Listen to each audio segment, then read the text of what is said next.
tema da mensagem de hoje é quando Ele vem. Quando Ele vem. Nós ficamos dessa maneira quando Ele vem. Neste mesmo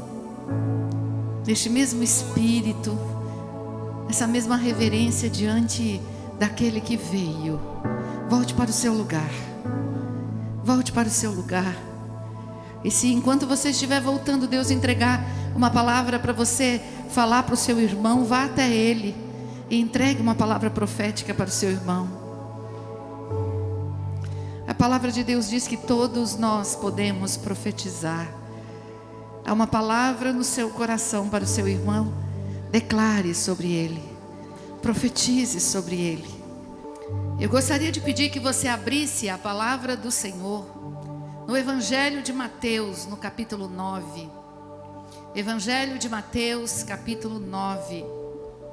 E rapidamente tentarei ser breve, mais breve do que nunca, porque o Espírito Santo já conduziu aquilo que Ele desejou nesta noite. E nós temos uma programação de celebração, mas a direção sempre fica com Ele. Você pode programar a sua vida, você pode planejar a sua vida, você pode projetar grandes coisas, mas a direção precisa estar com Ele. A Bíblia diz que o homem faz planos, mas a realização vem do Senhor. Coloque os seus planos diante do Senhor. Deixe que Ele dirija os seus planos. Mas o tema da mensagem hoje é quando Ele vem. Nós sabemos que o céu se encontrou com a terra. Quando Deus cria o homem no jardim do Éden, sopra na narina do homem e ele se torna um ser vivente. Ali o céu se encontrou com a terra. Mas aquele homem chamado Adão decidiu ser independente de Deus, e por decidir ser independente de Deus, ele perdeu a plenitude do céu. Ele perdeu a imagem e semelhança que manifesta a glória de Deus na terra. E este homem estava ansiando, estava desejoso de voltar para Deus. Mas todo o seu esforço não era suficiente. Até que ele veio. Até que ele veio. Quem veio? Aquele que foi profetizado lá no Éden. Aquele que o Pai declarou: da semente da mulher nascerá aquele que pisará na cabeça da serpente. Então o segundo Adão, chamado Jesus, veio. E quando ele veio, algo sobrenatural aconteceu. Quando Jesus chega na nossa história, algo sobrenatural acontece. O homem que estava caído e o homem que estava morto em seus delitos e pecados, agora tinha a oportunidade de primeiro ser vivificado no seu espírito e retornar para o Pai. Agora o homem poderia voltar para o seu destino, que na realidade é a sua origem, que é o próprio Deus. Quando Jesus veio, muitos escreveram a respeito dele. E uma das pessoas que escreveu a respeito de Jesus foi o evangelista Mateus. Em Mateus capítulo 9, versículo 35, é o texto que eu quero ler com você. Se o pastor Josué trouxer o meu óculos, porque eu esqueci aqui. Enquanto o óculos chega, eu vou ler aqui e acompanhar aqui no telão. Jesus ia passando por todas as cidades e povoados, ensinando nas sinagogas, pregando as boas novas do reino e curando todas as enfermidades e doenças. Fala comigo, curando, obrigada pastor, curando todas as enfermidades.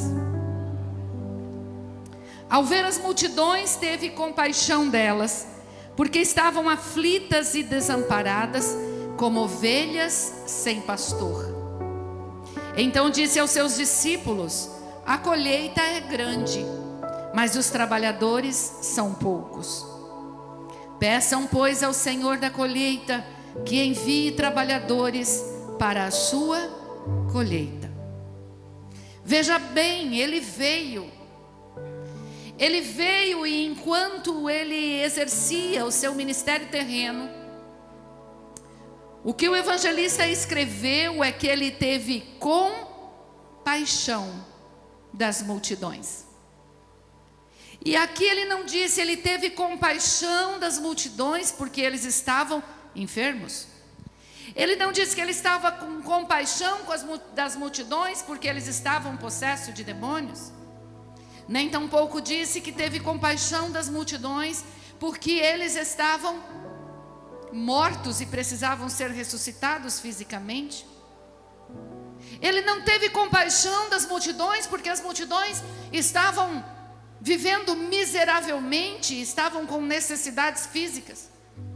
Mas o que gerou uma compaixão no coração deste que veio é porque andavam aflitas e desamparadas, como ovelhas que não têm pastor. Neste texto, neste versículo, nós encontramos a grande necessidade do homem, a grande necessidade sua. Nós estamos buscando muitas vezes suprir as nossas necessidades emergenciais, suprir as nossas necessidades físicas e emocionais, mas Jesus aqui através do evangelista Mateus, ele nos mostra que o que gerou verdadeiramente compaixão no coração daquele que veio é que as ovelhas andavam sem pastor. E uma ovelha que anda sem pastor, ela anda aflita e desesperada, ela anda aflita e desamparada.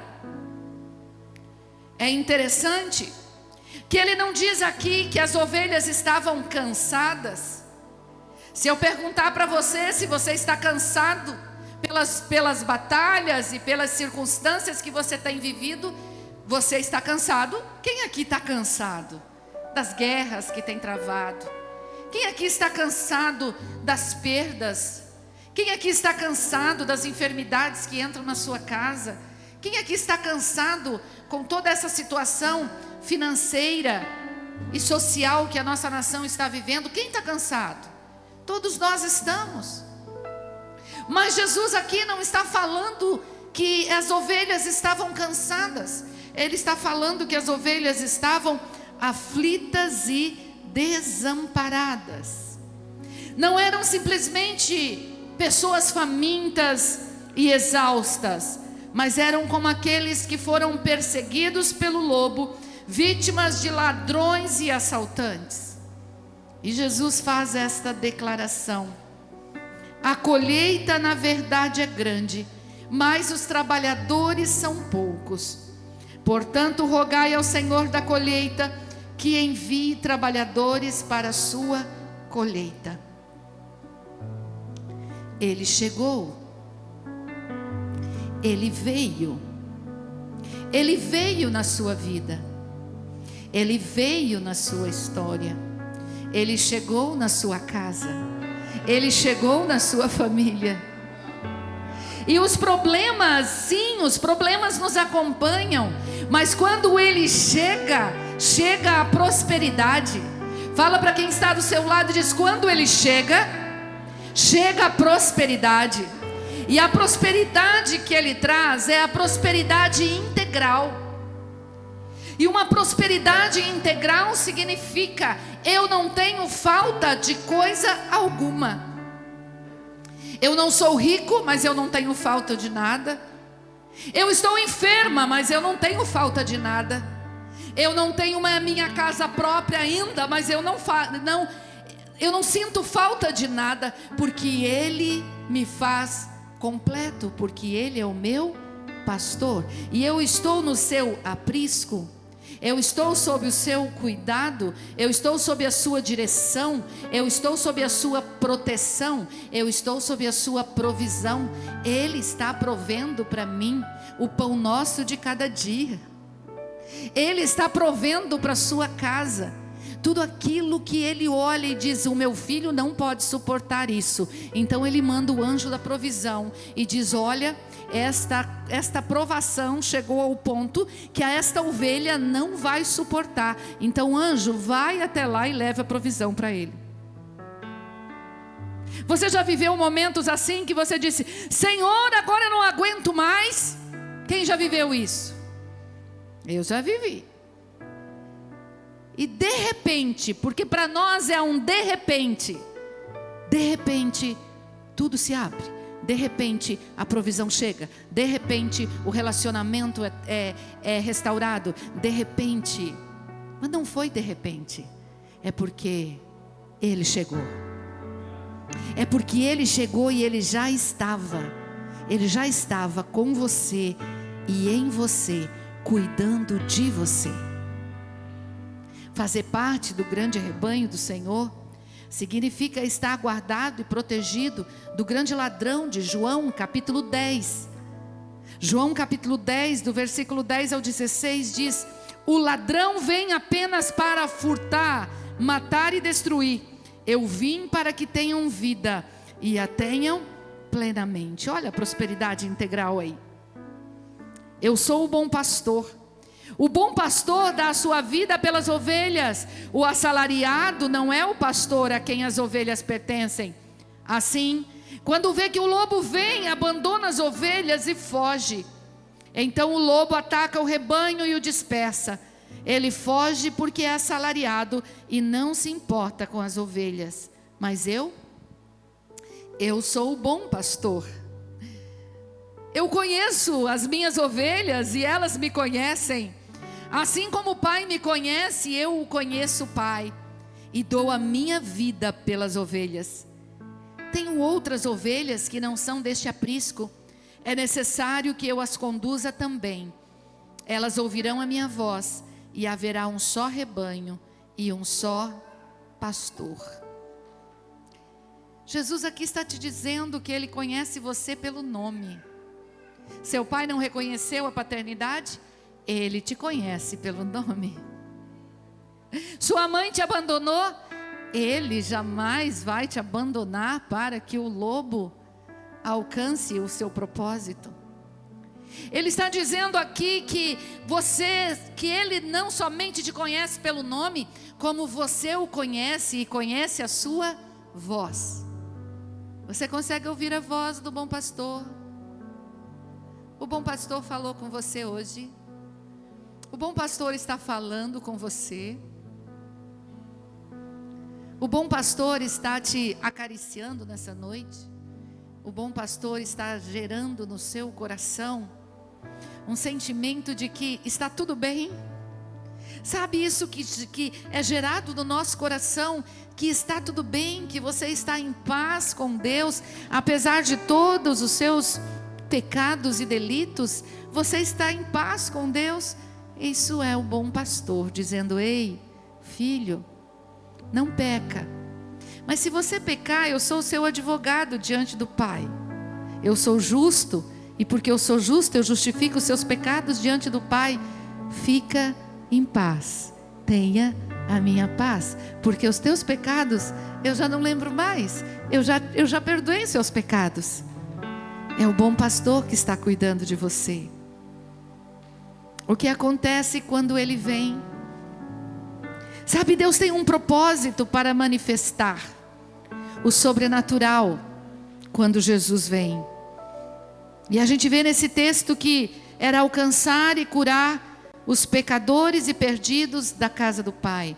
Deus tem um propósito para manifestar o sobrenatural quando Ele vem, arrebanhar aqueles que estão longe e perdidos da casa do Pai. Deus tem um propósito para manifestar o sobrenatural quando Ele vem, para expandir o seu reino sobre toda a terra. Deus tem um propósito pela manifestação do sobrenatural da sua vida. É para que você se torne um ceifeiro para a sua seara. E você, coincidentemente, que não é coincidência, cristocidentemente, você está dentro da ceifa. Mas não é dessa ceifa simplesmente que ele está clamando ao Pai. Ah, Senhor, envia mais ceifeiros para a Igreja Ceifa, instituição que se reúne na Rua Santos Dumont, 1195, Foz do Iguaçu. Não, aqui ele está falando de uma ceifa e de uma colheita que está pronta em toda a terra, de pessoas que estão aflitas, de pessoas que estão desamparadas, de uma multidão que está morrendo, sendo levado como ovelha mudas para o matadouro.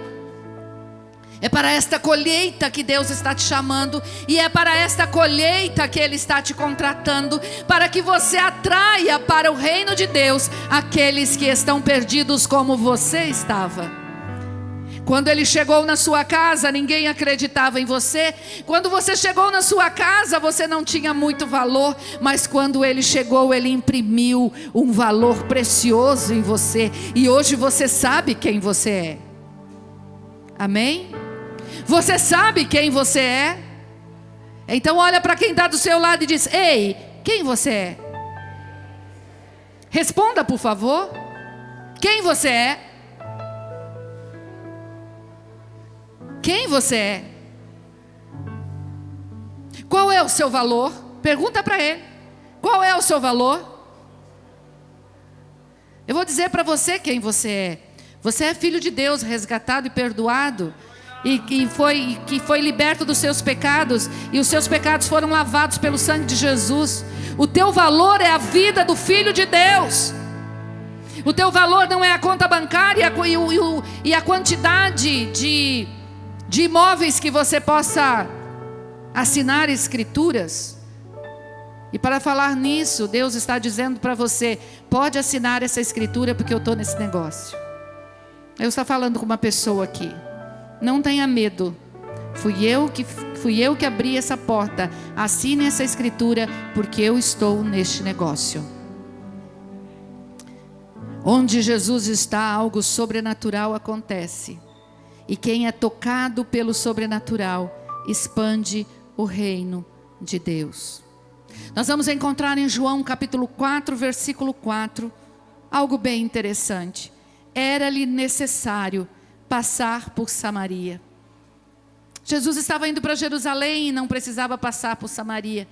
A olhos humanos, no GPS humano, o Waze poderia mandar por um outro caminho, mas ele decidiu fazer o caminho que o Pai estabeleceu. Ele decidiu fazer o caminho que o Pai estabeleceu. Era necessário que Jesus passasse por Samaria. E por que era necessário? Porque lá ele encontraria uma mulher. E quando Jesus se encontra com essa mulher no poço de Jacó, ele queria abençoar a mulher? Sim, claro que sim. Ele queria matar a sede daquela mulher? Sim, claro que sim. Ele queria sarar as feridas daquela mulher? Com certeza. Ele queria sarar as feridas emocionais, pois aquela mulher era uma mulher rejeitada. Aquela mulher era uma mulher que não era bem vista, nem pelas mulheres da cidade, nem tampouco pelos homens. Jesus sim queria curar aquela mulher, mas ele queria transformar aquela mulher na maior jornalista do seu tempo. Ele queria contratar aquela mulher para a mídia do céu. Ele queria que aquela mulher se tornasse a maior evangelista de todos os tempos. Ele queria que aquela mulher voltasse para aquela cidade, Samaria, que se sentia rejeitada pelos judeus, que eram inimigos dos judeus, e dissesse: ei, ele veio. Ele veio. O Messias que nós estávamos esperando veio. O Cristo encarnado veio. E não veio um profeta, não chegou um profeta como Isaías, como Jeremias, como Ezequiel. Não chegou um profeta como João Batista. Eu me encontrei com o Messias. Ela se transformou em uma grande jornalista. Olha para quem está do seu lado e diz: ei, Deus quer te contratar para a equipe de mídia do céu.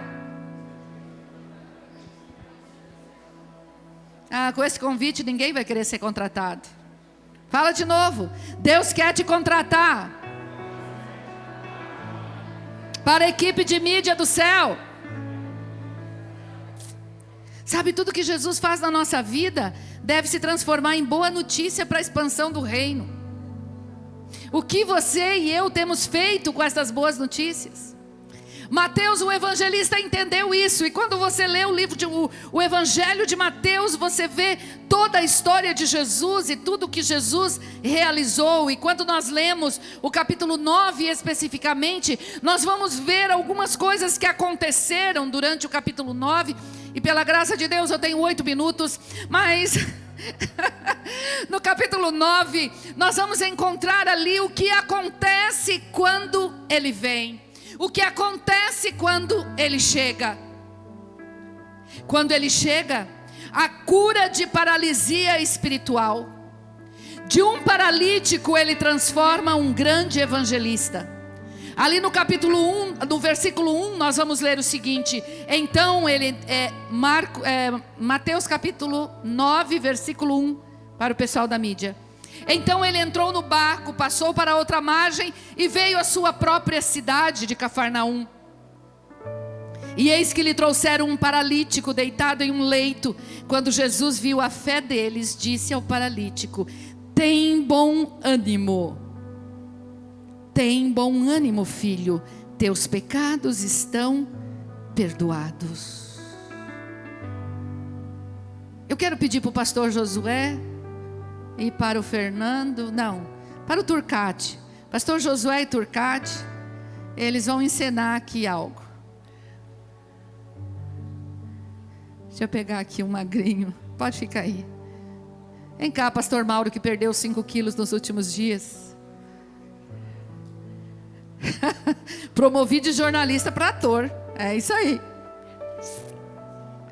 E eis que lhe trouxeram um paralítico. Pastor Mauro, você é paralítico.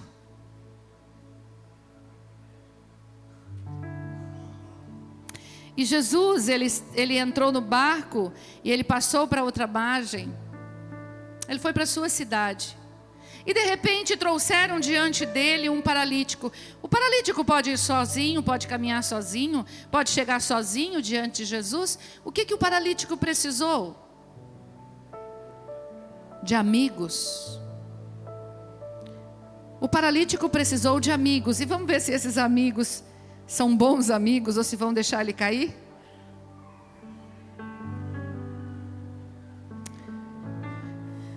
O paralítico precisou de amigos. Sabe?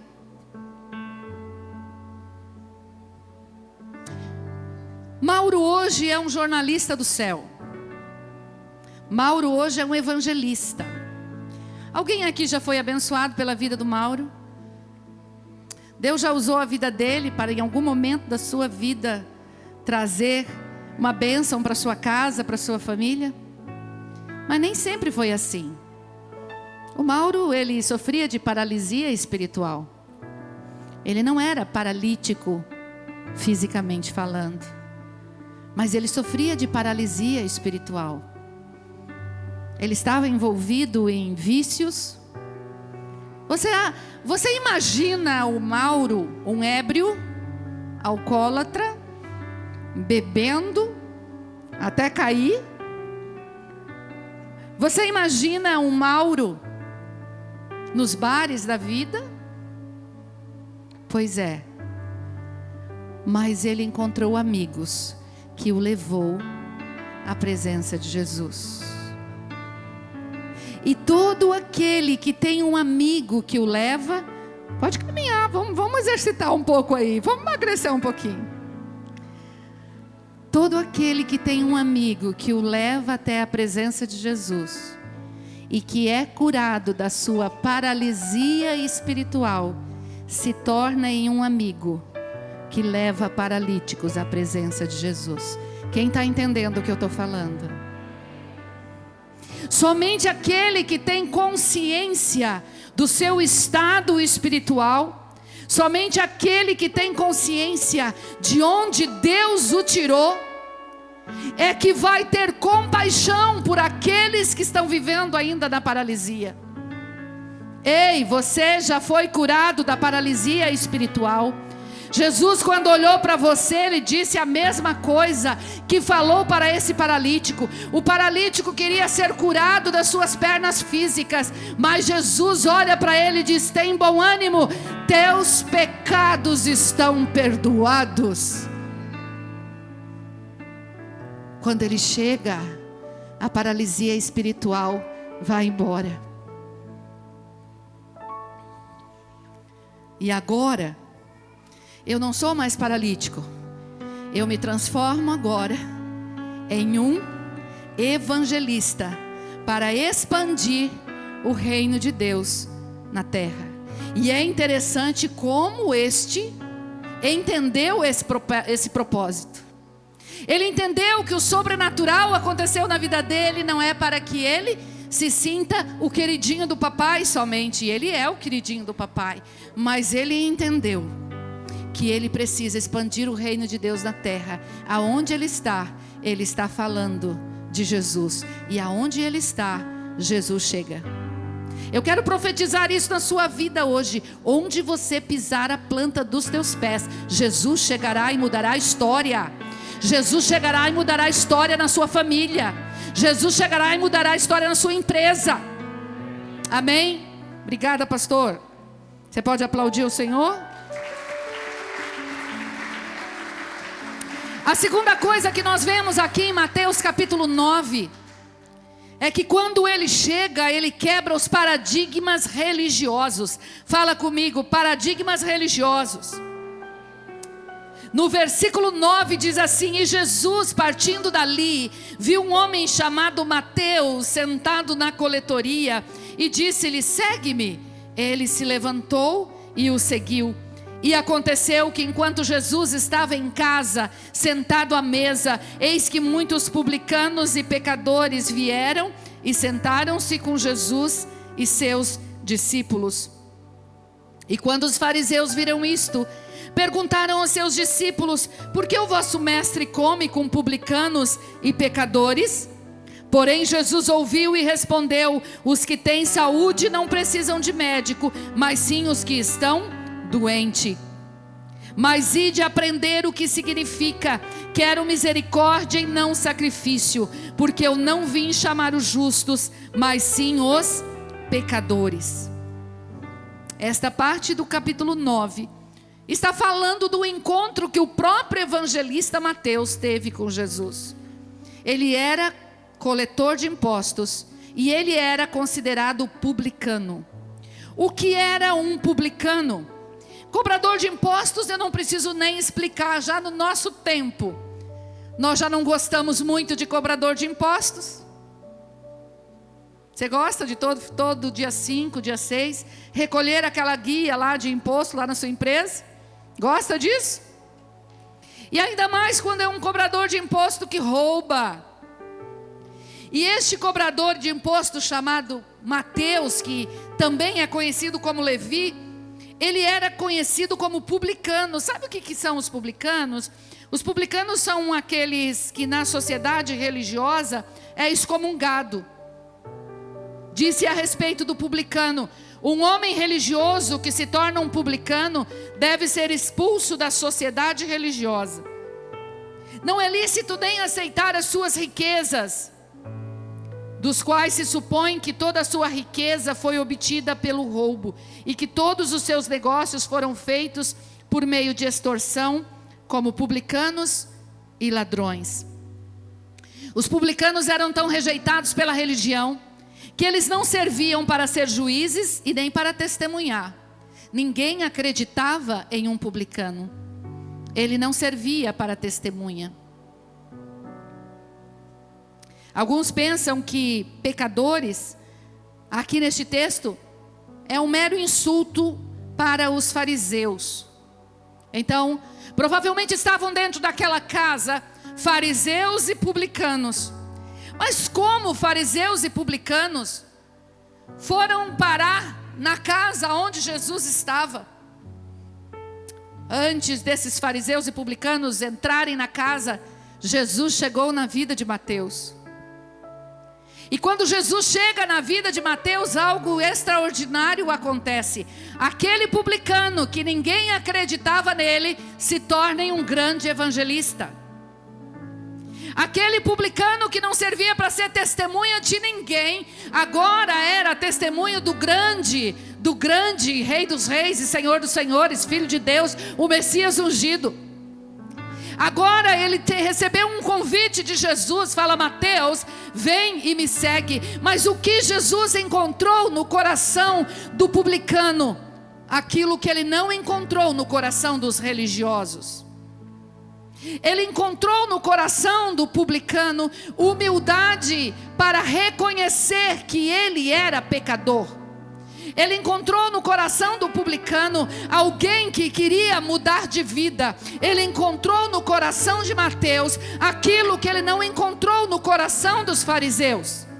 Cuidado, você pode estar sentado ao lado de um publicano e o publicano ser levado para a glória, o publicano ser salvo, e você, religioso fariseu, que acha que você é um bom homem, você tem um bom caráter, você nunca tirou um centavo de ninguém, você nunca traiu sua esposa, você é o cara, o seu casamento é o melhor da terra. Toma cuidado, porque se o Senhor não encontrar em você humildade, confissão e arrependimento pelo pecado da independência e da autossuficiência, é possível que o publicano suba e você fique.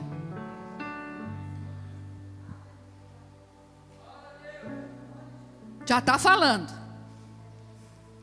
Ele já está falando. Sabe, querido, nós olhamos e falamos assim: aquele agora é crente, meu Deus.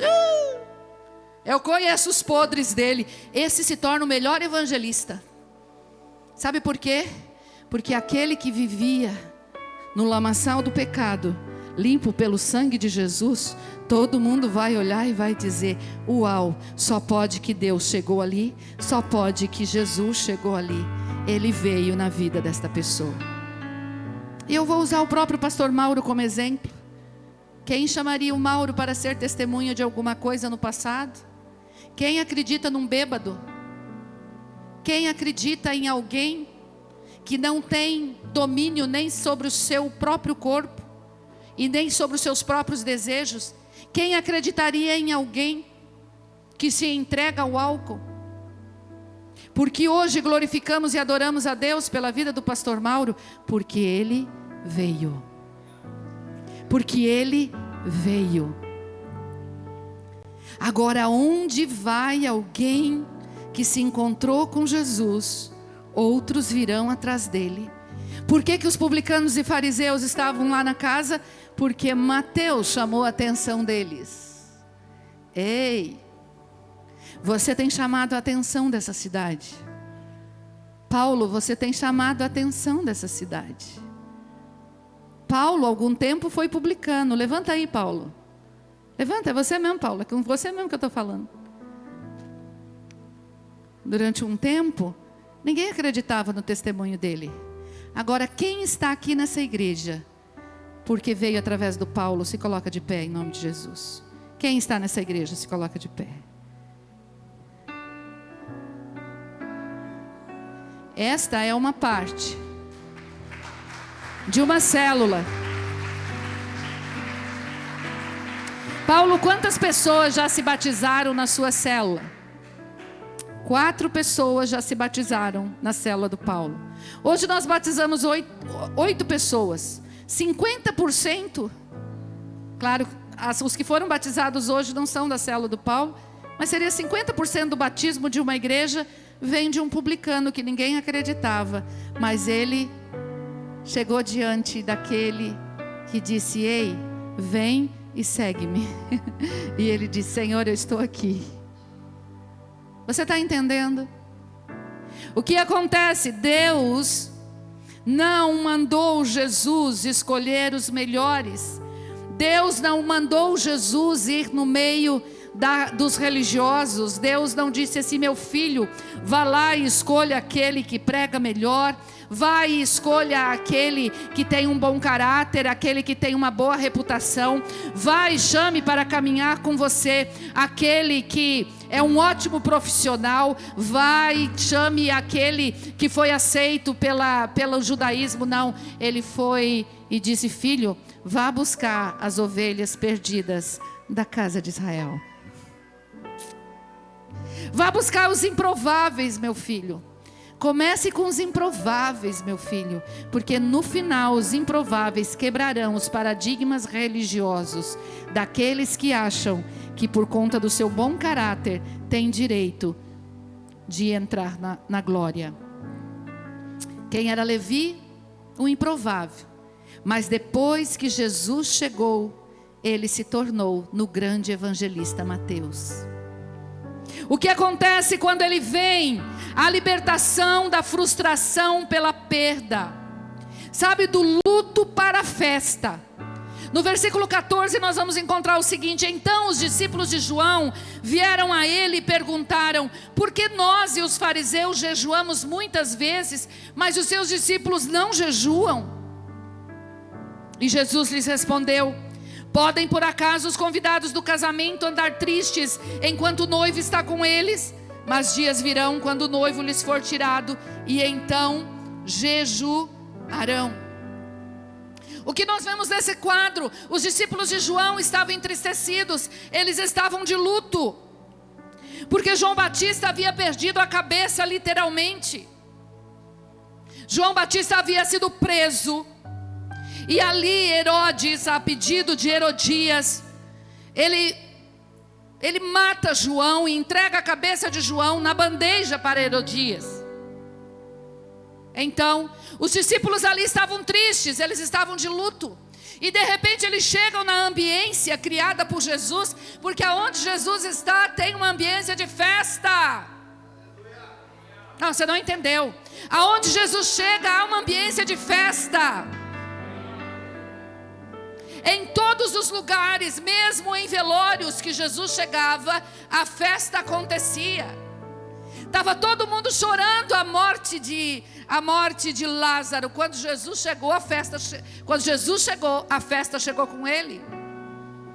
Sabe, ali os discípulos de João Batista, eles estavam tão internalizados na sua dor, que eles começam a julgar Jesus e dizer: ei, nós aqui jejuamos porque o nosso discipulador está dizendo que nós devíamos estar num tempo de luto. Então eu agora estou jejuando e eu vejo que os seus discípulos não jejuam. Porventura os seus discípulos são melhores ou são maiores? Qual é o segredo? O segredo é que Jesus transforma o luto em festa. E aqui ele traz um grande segredo para os discípulos de João. Ei, o noivo ainda está com vocês. Agora vai chegar um dia que o noivo vai ser tirado. Então quando o noivo for tirado, vocês jejuarão para suportar as provações que virão. Eles não haviam entendido que em tempo de luto eles podiam desfrutar da doce presença do Mestre Jesus. Eles não entendiam que em tempo de luto eles estavam autorizados por Deus a celebrar, porque o noivo estava com ele. Sabe, querido, hoje nós como igreja nós estamos de luto.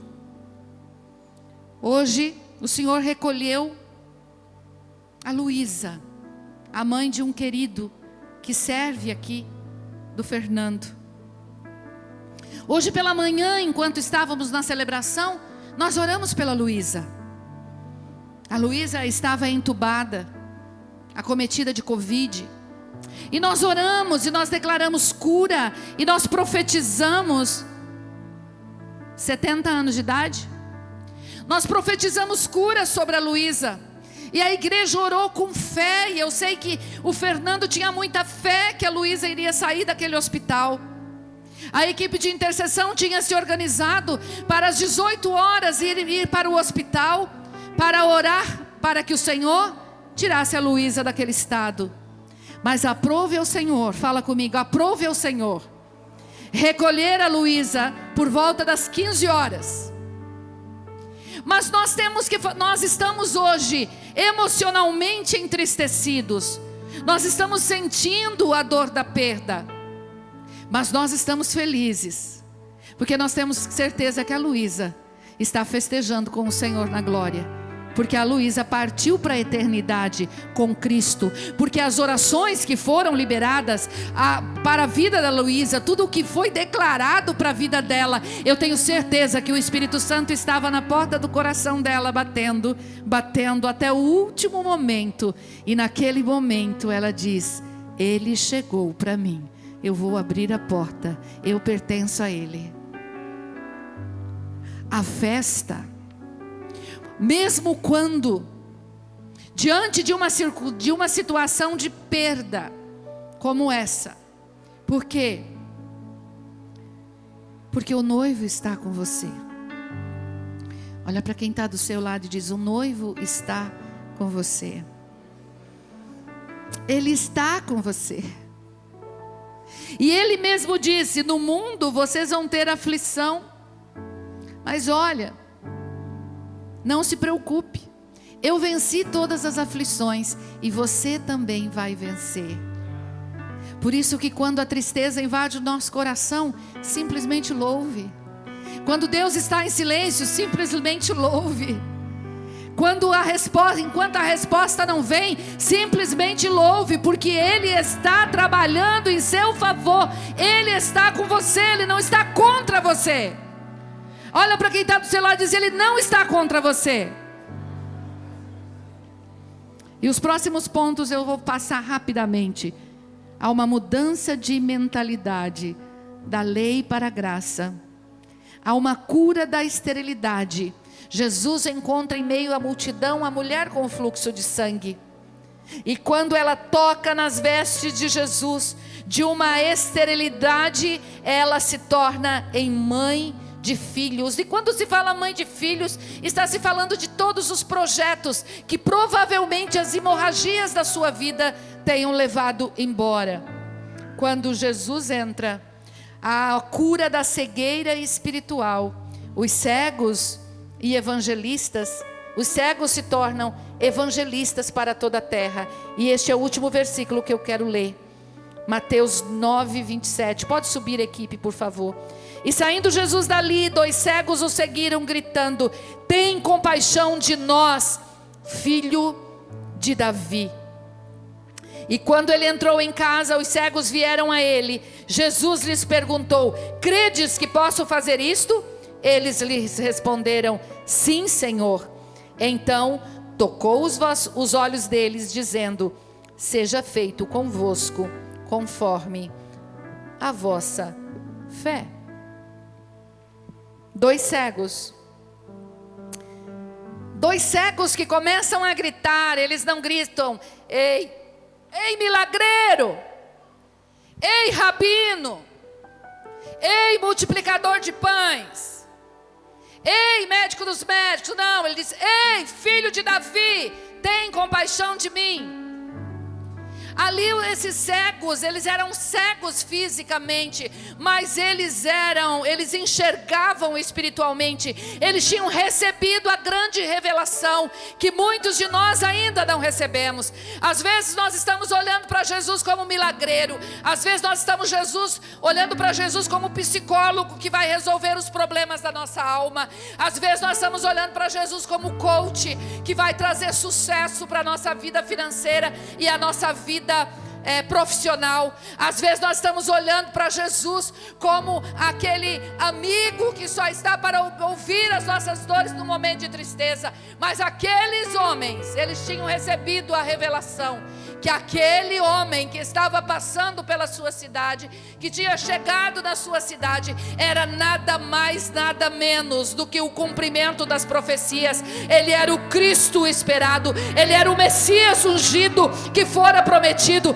Ele era o Deus encarnado, Ele era o Filho de Deus, Ele era a raiz de Davi, Ele era o leão da tribo de Judá, Ele era o Rei dos reis, Ele era o Senhor dos senhores, Ele era o príncipe da paz, Ele era o Deus forte, Ele era o Deus poderoso, Ele era o Pai da eternidade. Ele estava diante daquele que traria para a vida dele uma prosperidade integral. Eles não queriam somente ter os seus olhos abertos fisicamente, mas eles entenderam que a partir daquele momento, o sobrenatural que aconteceu na vida deles, eles estavam diante do próprio Deus. E quando Jesus olha para eles e diz: ei, você crê que eu posso te curar? Como assim, Jesus? Eu estou reconhecendo que você é tudo isso. E como você me pergunta se eu creio que você pode me curar? Sim, meu filho, porque você pode até reconhecer, mas se você crê, você não vai viver a vida integral. Se você não crê, você não vai viver a vida abundante.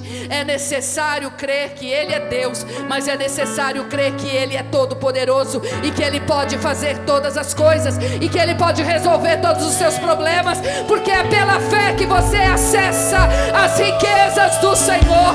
É pela fé que você acessa o que Ele tem depositado no seu nome. Se coloque de pé em nome de Jesus. Eu não sei como você chegou aqui nessa noite, mas uma coisa eu sei: Deus falou com você.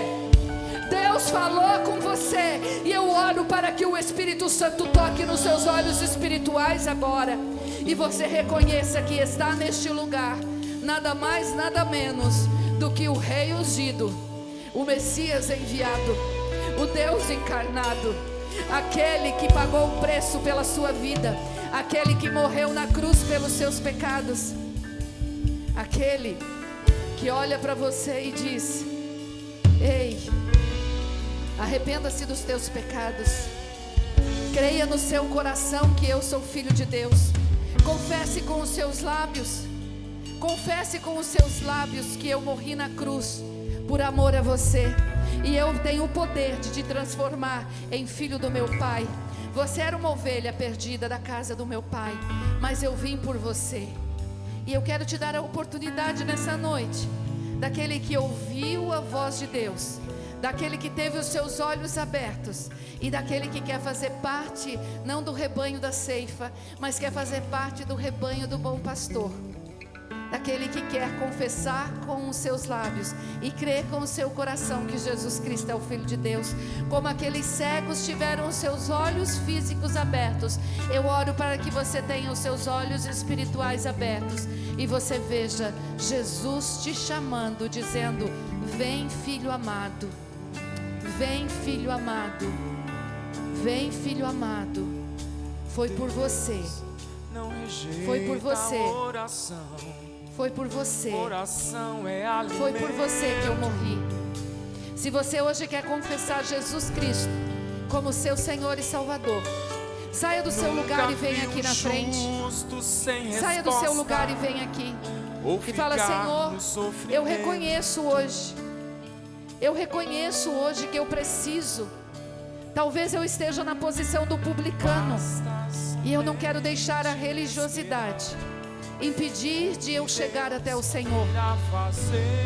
Talvez a sua vida já te levou por tantos caminhos e que você acha que não há mais esperança para você. Deus trouxe você aqui nessa noite para dizer: eu tenho o teu nome escrito na palma da minha mão e eu estou chamando você. Eu estou chamando você. Igreja, comece a orar. Comece a orar, igreja. Feche seus olhos e comece a orar.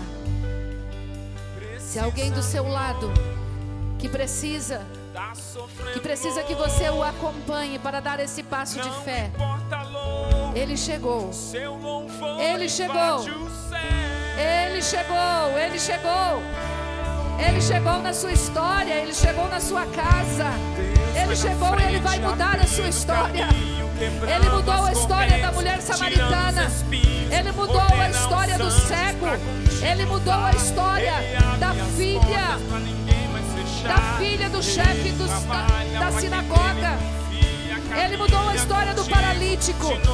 E Ele está mudando a sua história nessa noite. Ele está mudando a sua história nessa noite. Venha, venha. Você que ainda está dizendo assim: